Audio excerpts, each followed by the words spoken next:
최근에 예전에 알던 청년 중에 한 사람이 헤어짐을 경험한 일이 있었습니다.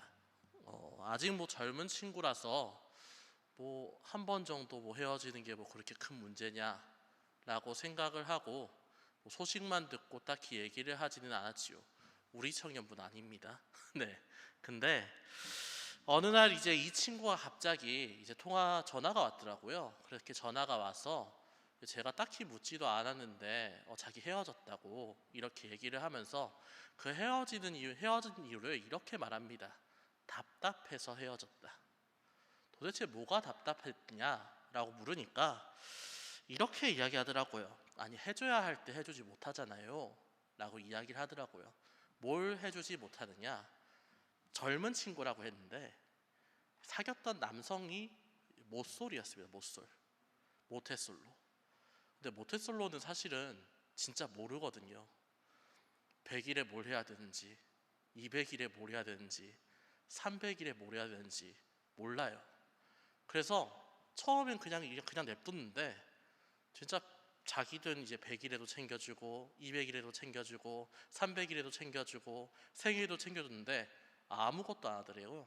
그래서 한 1년 된 다음에 좀 너무 마음에 상처가 돼서 내가 이렇게 챙겨주는데 너는 왜 안 챙겨주니? 물론 주는 게 중요한 건 아니지만 서로 좀 챙겨주면 좋지 않겠냐 그러니까 나는 연애할 때 안 챙겨주는 게 지론이다. 그냥 네가 챙겨주든 안 챙겨도 관계가 없다. 이렇게 얘기를 하더래요. 그래서 결국은 이렇게 상처가 돼서 마음을 시름시름 앓다가 결국 헤어졌다. 그렇게 얘기를 하더라고요. 사실 좀 가슴이 좀 아팠습니다. 개인적으로.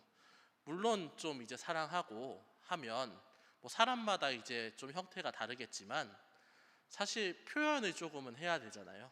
특히 표현이라는 게 여성들한테 굉장히 중요하거든요. 사랑한다라고 하면 챙겨주고 기브앤테이크가 좀 있어야지 사랑이라는 걸 느낄 수 있습니다. 좀 더 나아가서 사실은 진짜 사랑한다면 그렇게 얘기를 안 해도 챙겨주게 됩니다. 마음이 가기 때문에 몸이 가고, 몸이 가기 때문에 행동을 할 수밖에 없는 상황이라는 겁니다. 그래서 해줘야 할 때 해줄 수 있는 사람이 되는 거지요. 그리고 이는 우리의 인간관계에서도 역시나 마찬가지로 보여지는 행동들입니다. 예를 들어서 가족 간의 관계가 정말로 좋다면 가족 간에 챙겨주는 게 그냥 예의가 아니라 진심으로 챙겨주게 되겠지요. 그리고 더 나아가서 나를 정말로 사랑해주는 마음이 있는 연인은 내가 이야기를 하기 전에 먼저 챙겨줍니다. 또한 자신의 일을 정확하게 해주는 사람은 누군가 위에 상사가 쪼아서 일을 하는 게 아니라 내 스스로 할 일을 잘 해주고 해결을 하지요. 또 더 나아가서 하물며 스포츠 경기 같을 때에도 우리 그런 얘기 하지 않습니까? 무언가 관중들이 엄청나게 원할 때 한번 해주는, 그래서 승점을 따는 그런 선수를 좋아하지 않습니까? 우리는 보통 이런 사람들, 해줄 때 해주는 사람을 좋아하고는 합니다. 그리고 이러한 마음은 오늘 예수님의 마음이었을 수도 있습니다. 왜냐하면 이제는 제자들이 좀 해줘야 할 때였거든요. 오늘의 본문 32절을 한번 읽어보겠습니다. 본문 32절의 말씀 우리 함께 읽겠습니다. 예루살렘으로 올라가는 길에 예수께서 그들 앞에 서서 가시는데 그들이 놀라고 따르는 자들은 두려워하더라. 이에 다시 12제자를 데리시고 자기가 당할 일을 말씀하여 이르시되 아멘. 오늘 본문은 예수님의 일행이 있는 장소를 예루살렘으로 올라가는 길이라고 합니다. 왜 굳이 올라가는 길이라고 했을까요? 우리 예루살렘 그냥 일반적으로 그냥 단순하게 생각을 해보면 예루살렘은 어쨌든 수도니까 올라간다라고 하는 거는 우리가 생각하는 일종의 귀경이나 귀성인가? 수도로 가니까 이제 수도로 돌아가는 거니까 그렇게 얘기를 하는 건가? 라고 생각할 수 있지만 여기서 얘기하는 올라간다는 진짜로 올라가는 겁니다. 경사로 산을 올라간다라는 이야기지요. 그리고 이 말이 올라간다가 될 수 있는 이유는 예수님께서 지금 머무는 곳이 여리고이기 때문입니다. 여리고는 예루살렘보다 굉장히 낮은 지대에 있습니다. 여리고와 예루살렘의 고도 차이는 1050m입니다. 다만 이제 이 거리 차이는 겨우 32km에 불과하고, 사실 32km면 걸어서 하루만이면 충분히 갈 수 있겠지만 그것보다 이제 더한 고도 때문에 사실은 올라가는 걸 좀 많이 힘들어 하고는 하지요. 그래서 보통 이런 산에 오르기 전에 우리는 마음을 단단히 먹고는 합니다. 그리고 이는 이제 예수님이 겪어야 할 상황을 마치 보여주는 것 같습니다. 이제 예루살렘에 가서 수고, 고난과 희생을 겪어야 할 예수님의 상황이 마치 높은 산으로 펼쳐져 있는 것 같은 느낌이 드는 상황이었지요. 그래서 본문 32절 중반부에는 예수님을 따르는 자들, 그러니까 제자들과 무리들이 두려워했다고 이야기를 합니다. 왜 그렇습니까? 예수님의 분위기가 바뀌었으니까요. 물론 여리고에 이르기 전에도 예수님께서는 자신의 사역을 정말 열심히 하셨습니다. 하나님 나라의 가치관을 전하고 그 가치관을 사람들이 열심히 따르기를 원했지요. 내가 예루살렘에 가기 전에 한 명이라도 더 바뀌어서 함께 나의 길을 갔으면 좋겠다. 정말 니네가 세상 것에 집중하는 것이 아니라 하나님 나라에 집중하면 좋겠다라고 생각했던 게 예수님의 마음이었습니다. 하지만 그 시간, 이제 가르침의 시간도 얼마 남지 않았습니다. 이제 가르침의 시간이 끝나고 고난과 수고의 시간이 32km 정도밖에 안 남은 것이지요. 그래서 예수님의 분위기는 사뭇 비장할 수밖에 없었습니다. 그리고 이러한 신적 각오는 보는 이로 하여금 두려움을 낳습니다. 왜 그렇습니까? 예수님께서 왜 저러시는지, 왜 비장한지, 왜 분위기가 바뀌었는지 모르니까요. 분명 예수님께서는 앞서서 2번이나 순환을 예고를 하셨는데 그때마다 제자들의 반응이 어떠했습니까? 동문서답하지 않았습니까? 예수님께서는 하나님 나라의 가치관에 따르라고 했었는데 그 가치관에 따르지 않고 자기 하고 싶은 얘기, 내가 원하는 얘기를 했었죠. 쉽게 말해서 몰랐다는 이야기입니다. 그래서 오늘 이제 예루살렘 앞에 선 주님의 분위기가 바뀌었을 때 왜 그런지 추측할 수가 없는 겁니다.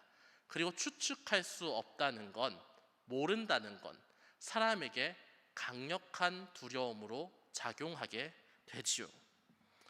그래서 주님께서는 이를 알고 제자들에게 다시 한번, 사실 이쯤 돼서 모르면 좀 열이 받지만 주님께서는 그런 마음을 버리시고 그런 마음이 없었던 것 같아요.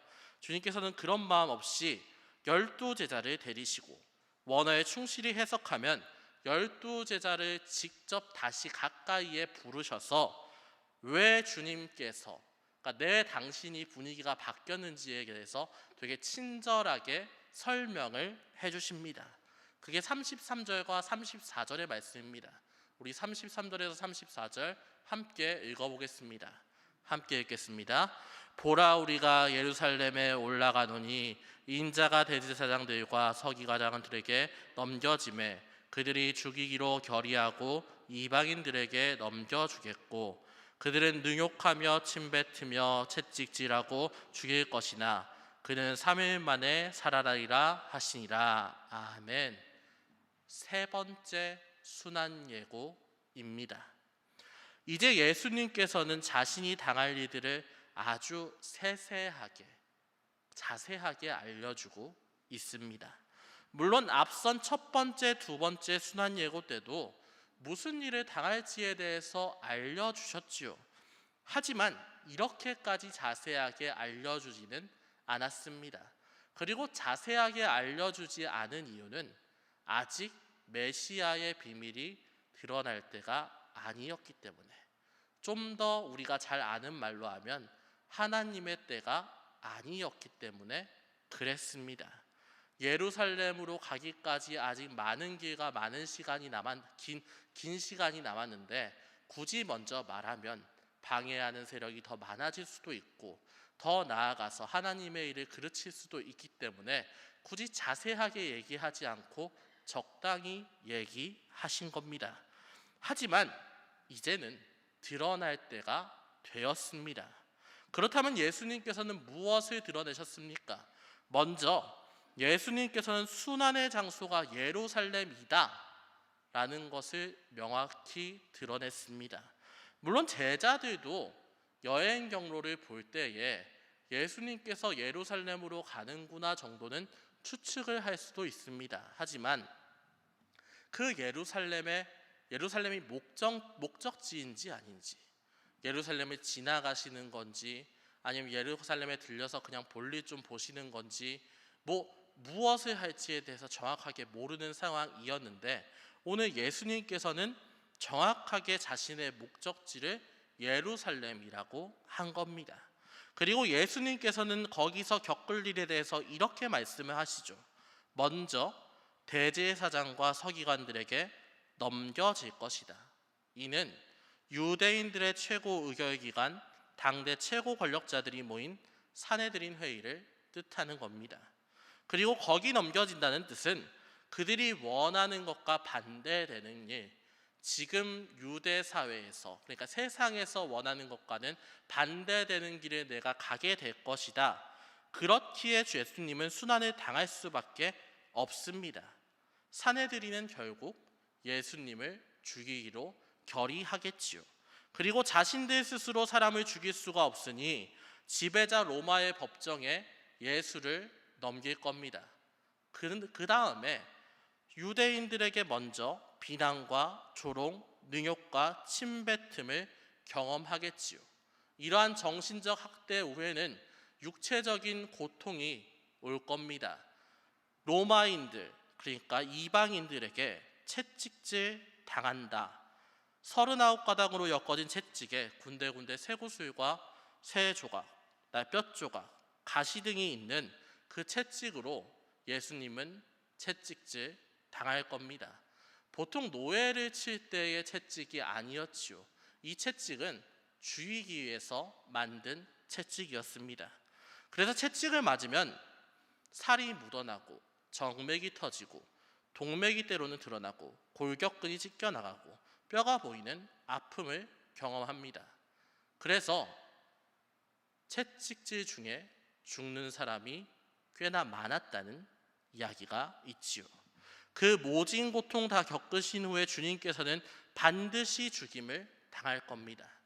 물론 오늘 주님의 순환 예고에 사흘 후에 하신다는 부활은 우리에게 희망을 줄 수도 있지만 그래도 그 순환과 희생은 차마 상상하기 어려운 고통입니다.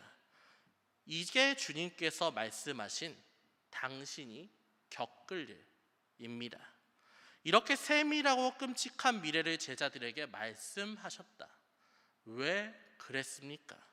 적어도 제자들은 알기를 바랬으니까요. 우리가 마가복음 보면서 계속적으로 예수님께서 제자들에게 원하시는 것 아닙니까? 제자들은 알고 깨닫고 제발 나를 따라오기를 원한다. 너희가 가진 그 조그만한 세상 욕망 내려놓고 이제는 나를 따르기를 원한다. 그 고난을 감내하기를 원한다. 같이 가자라고 하는 것 아닙니까? 그렇다면 이 세세한 어떻게 보면 제자로서는 선생을 따르지 않을 수 없는 아주 심각한 예고를 제자들은 어떻게 받아들였습니까? 오늘 35절에서 37절의 말씀입니다. 35절에서 37절의 말씀 우리 함께 읽겠습니다.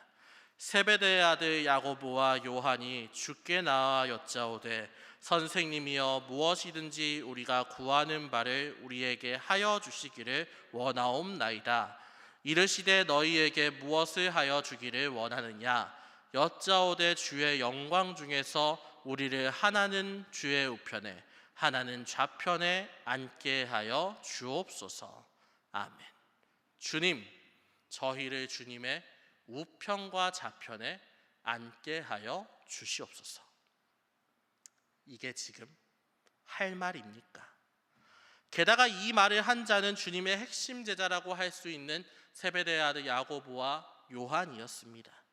이런 인물들이 순환 바로 다음에 하는 이야기가 우편과 좌편, 하나는 영의정, 하나는 우의정 안고 싶다, 이게 할 말은 아니겠지요. 왜 그렇다면 그들은 이렇게 얘기를 했습니까? 37절 상반절에 이런 말이 나옵니다.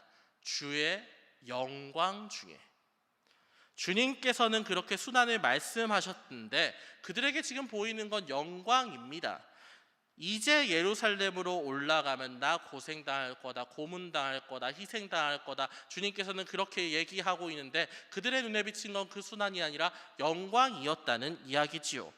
근데 왜 이렇게 자세한 얘기를 듣고도 영광의 포커싱이 되는 겁니까? 그 이유는 38절과 39절에 이렇게 나오고 있습니다. 38절과 39절 우리 함께 읽어보겠습니다. 예수께서 이르시되 너희는 너희가 구하는 것을 알지 못하는도다. 내가 마시는 잔을 너희가 마실 수 있으며 내가 받는 세례를 너희가 받을 수 있느냐? 그들이 말하되 할 수 있나이다. 예수께서 이르시되 너희는 내가 마시는 잔을 마시며 내가 받는 세례를 받으려니와. 아멘. 하도 기막히니까 주님께서 묻습니다. 내가 마시는 잔을 너희가 마실 수 있겠느냐? 내가 받는 세례를 너희가 받을 수 있느냐? 잔과 세례가 무엇입니까?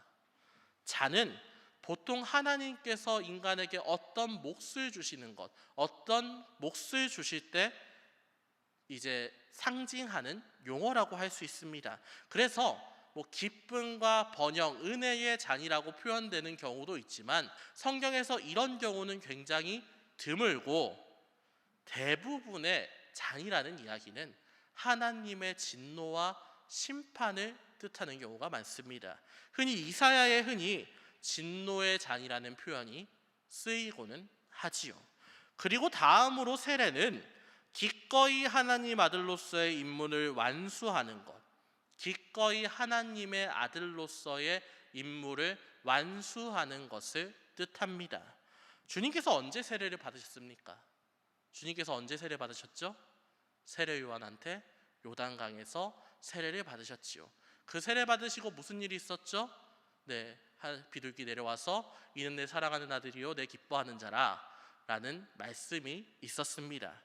왜 하나님께서는 예수님을 아들이다 라고 말씀하시고 기뻐하는 자다 라고 확언하셨습니까? 그는 원래 하나님 곁에 있어야 하는 아들입니다. 그런데 그 아들이 이 땅에 오셨습니다. 그렇다면 일부러 불편함을 감내하고 오신 겁니다. 그런데 하나님께서는 이 일을 당신이 기뻐한다, 내 아들이 이 불편함을 감수한 것을 너무나 기뻐한다라고 얘기를 했습니다. 예수님께서 겪어야 하는 불편함, 더 나아가서 인간으로서 순환의 길을 걷는 것, 이제 예수님께서 감내하실 그 고난과 고통의 길을 하나님께서는 기뻐한다라는 얘기입니다. 그렇기에 세례는 확언하는 것, 하나님께서 그 아들에게 그 고난과 고통의 임무를 네가 완수해라라는 것을 확언하는 것, 다시 한번 명령하는 것과 같습니다. 마치 우리 전쟁 나갈 때 기사한테 왕이 칼 주면서 너 꼭 승리하고 와라 라고 얘기하는 것과 똑같다는 이야기입니다. 그렇다면 이 잔과 세례, 하나님의 진노와 아들만이 할 수 있는 고난의 임무를 제자들이 대신하는 게 맞습니까? 절대 아니죠. 인물도 아니고 그걸 받을 만한 인물도 아니고 감당할 수 있는 능력도 없지 않습니까? 당연히 받을 수 없는 겁니다. 물론 그들은 그 발자취를 따라야 합니다. 그 길을 따라가야 합니다. 하지만 길을 따라간다고 해서 그리스도의 임무를 대체할 수 있는 건 절대로 아니지요. 감히 누가 그 진노를 받고 고난을 대체할 수 있다는 이야기입니까? 그것은 신적 존재이시자 온전한 인간인 예수 그리스도만 할 수 있는 겁니다. 그런데 제자들이 말하지요. 할 수 있습니다 라고요. 할 수 있습니다. 왜 이렇게 얘기한 겁니까?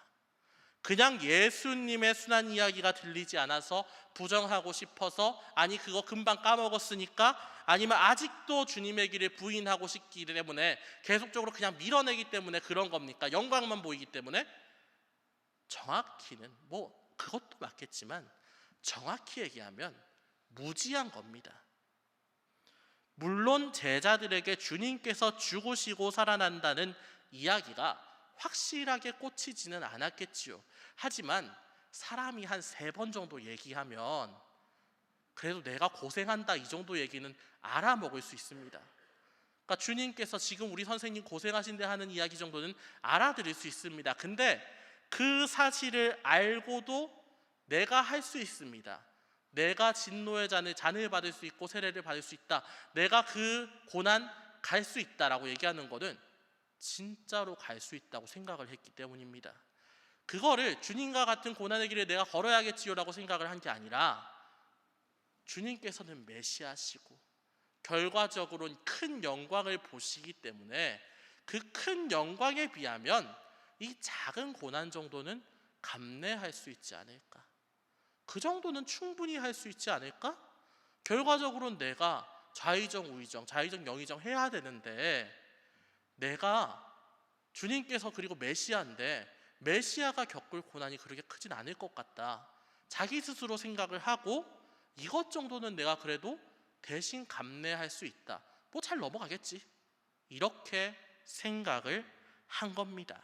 그래서 그들은 예수님을 주님이나 그리스도가 아니라 선생님으로 부르고 있습니다. 자신들의 필요를 채워줄 인간적인 선생님, 그들에게 그리스도는 그저 그런 사람으로 보였다는 이야기입니다. 그렇다면 다른 제자들은 달랐습니까? 전혀 다르지 않았지요. 41절의 제자들의 반응이 이렇게 나옵니다. 10 제자들이 듣고 화를 냈다. 왜 화를 냈습니까? 먼저 좋은 자리 선점하려고 2명이 나서지 않았습니까? 우리가 신사적으로 가만히 있는데 니네가 먼저 그렇게 나서서 자리를 선점하려고 해? 화가 난 겁니다. 여러분이 주님이셨다면 어떤 마음이 들겠습니까? 항상 얘기를 하지만 망연자실합니다. 이런 거는 그동안 그렇게 많이 가르쳤는데, 그동안 그렇게 많이 순환 예고했는데, 우리 뭐 과외 정도도 아니고 우리 뭐 어린 조카한테 예를 들어 가지고 산수 가르쳐 준다고 생각해 봅시다. 더하기 빼기 가르쳐 주는데 계속 1 더하기 1, 2 더하기 2, 3 더하기 3 가르쳐 주는데 계속적으로 한 달, 2달, 3달 계속적으로 모른다고 생각해 봅시다. 열이 받겠습니까? 안 받겠습니까? 물론 애니까 화낼 수 없지요. 충분히 참고 열심히 해줘야 되지요. 하지만 너무 못 알아들으면 실망하거나 포기를 하게 됩니다. 좌절하고 낙담해서 얘는 제자로 받아들일 수가 없다, 포기를 해야 되는구나 하면서 보통은 그냥 가르치기를 그만두지요. 쉽게 말해서 제자로서 받아들일 수 없다, 절연한다라는 말입니다. 하지만 그럼에도 불구하고 주님께서는 이 제자들, 이 멍청한 제자들을 포기하지 않으셨습니다. 그리고 이런 말씀을 합니다. 42절에서 45절의 말씀입니다. 우리 42절에서 45절 함께 읽겠습니다. 예수께서 불러다가 이르시되 이방인의 집권자들이 그들을 임의로 주관하고 그 고관들이 그들에게 권세를 부리는 줄 너희가 알거니와 너희 중에는 그렇지 않을지니 너희 중에 누구든지 크고자 하는 자는 너희를 섬기는 자가 되고 너희 중에 누구든지 으뜸이 되고자 하는 자는 모든 사람의 종이 되어야 하리라. 인자가 온 것은 섬김을 받으려 함이 아니라 도리어 섬기려 하고 자기 목숨을 많은 사람의 대속물로 주려 함이니라. 아멘. 이게 무슨 말입니까? 주님께서는 이방인의 집권자들, 유대인들이 경멸하는 세상의 권력자들에 대해서 말합니다. 로마의 집권자, 유대를 식민지로 만들어버린 그들을 당연히 유대인들은 싫어하겠죠. 제자들도 역시나 마찬가지입니다. 그들은 본받으면 안 되는 정도가 아니라 타도해야 되는, 없애버려야 하는 그런 사람들입니다. 그것 때문에 메시아가 오시기를 그렇게 기다렸겠지요. 그리고 주님께서는 43절 상반절에 너희 중에는 그렇지 않을지니라고 말합니다. 너희가 그렇게 경멸하는 로마의 권력자, 세상의 권력자와 같이 되지 않기를 원한다. 그러니까 너희는 그렇게 되기를 원하지 않는 것 아니냐라고 말씀하시는 겁니다. 이후에 그들처럼 되지 않으려면 하나님 나라의 가치관에 따라야 한다. 누구든지 크고자 하면 너희를 섬기는 시중드는 디아코노스, 시중드는 도우미가 되어야 하며, 더 나아가 하나님 나라에서 최고가 되려고 하면 시중드는 디아코노스보다 더 낮은 종 둘로스가 되어야 한다라고 이야기합니다. 더 낮아져야 더 높아진다.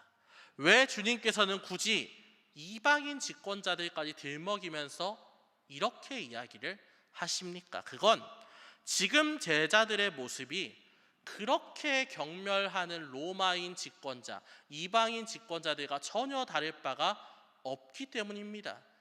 이방인 집권자들, 로마 집권자들이 원하는 욕심과 욕망이 무엇입니까? 똑같죠. 돈, 권력, 명예. 때로는 땅을 넓히고 싶은 마음, 내 이름을 드높이고 싶은 것, 높은 자리에 올라가고 싶은 것, 그것 아닙니까?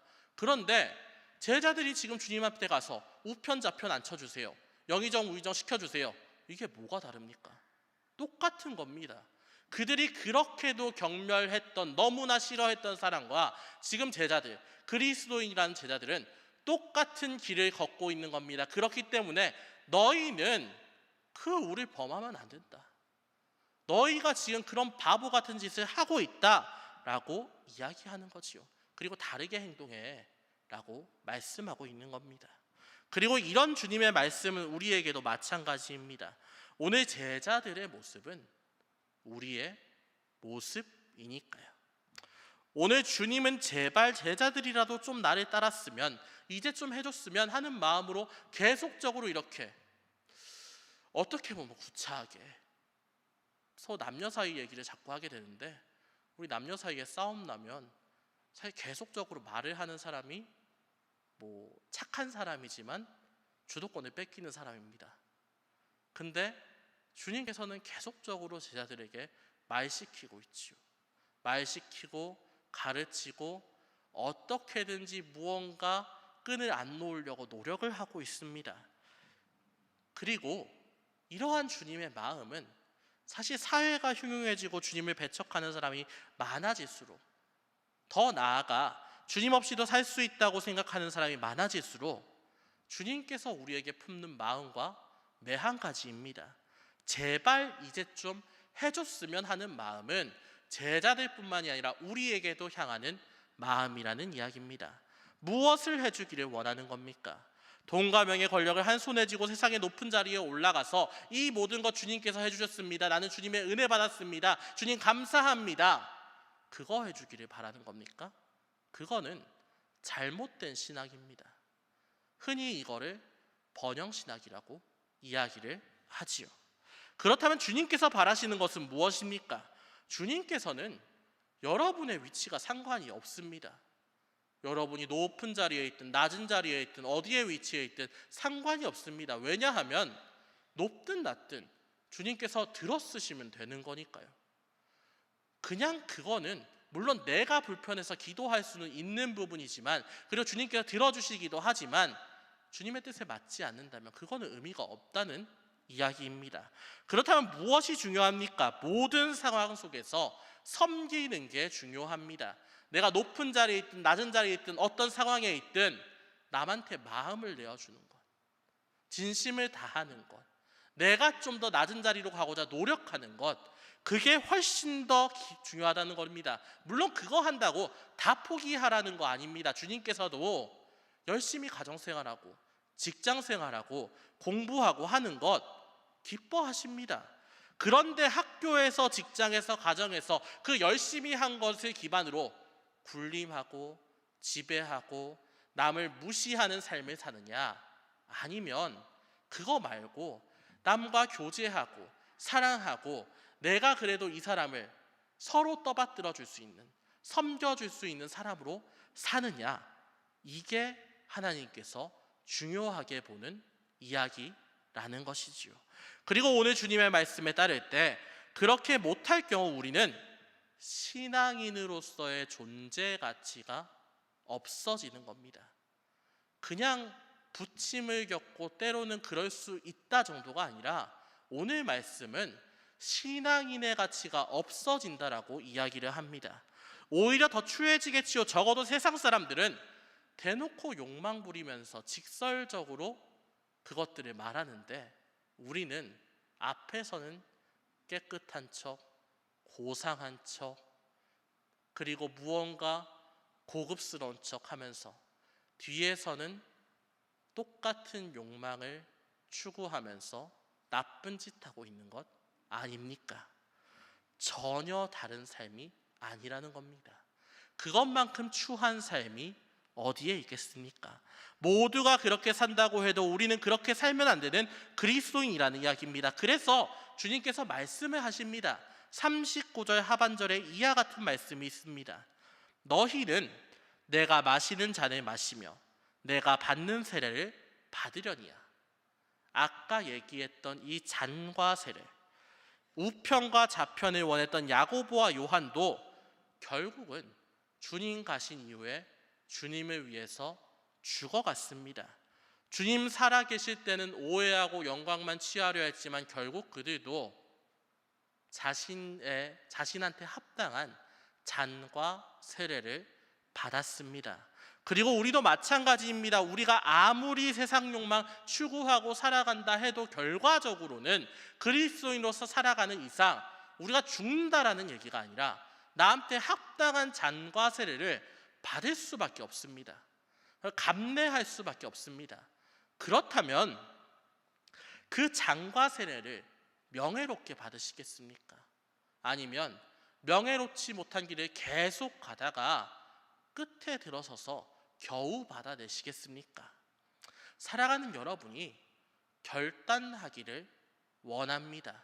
그냥 삶에서 내 원하는 대로, 내 바라는 대로 대충 적당히 살다가 마지막에 그리스도 믿고 가면 된다 이렇게 생각하는 게 아니라 삶 속에서 주님을 따르기를 원하며 나한테 합당한 잔과 세례를 이제부터 받겠다, 주님의 길 따르겠다 하면서 남들 보기에는 별로 놀랍지도 않고 손가락질 당하겠지만 적어도 내 삶에 있어서 주님께서 주시는 그 은혜를 누리며 풍족한 삶을, 은혜로서 영적으로 풍족한 삶을 사시는 여러분 되시기를 주님의 이름으로 축원합니다.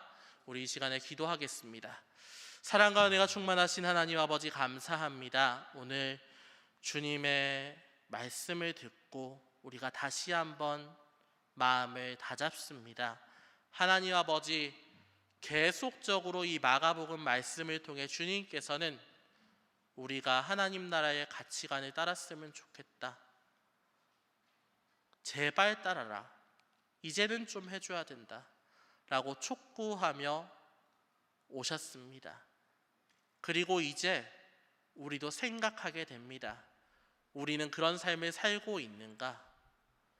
내 것을 희생해서라도, 내 모든 것을 내어놓고라도 나는 섬김의 삶을 살 수 있는가 고민을 하게 됩니다. 주님, 사실 그거 어렵고 힘든 일이라서 그동안 밀어놓았지만 이제는 결단하며 그 삶을 살기를 원합니다.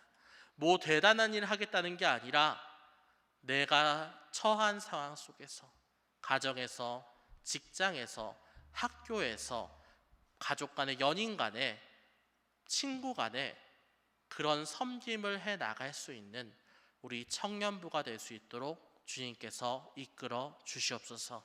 그것으로 인해서 우리의 마음이 사랑으로 가득 차며 주님과 함께 동행할 때에 세상에서 주는 많은 욕심들보다 훨씬 더 높고 귀한 가치를 알아낼 수 있는 우리가 될 수 있도록 주님께서 허락하여 주시옵소서.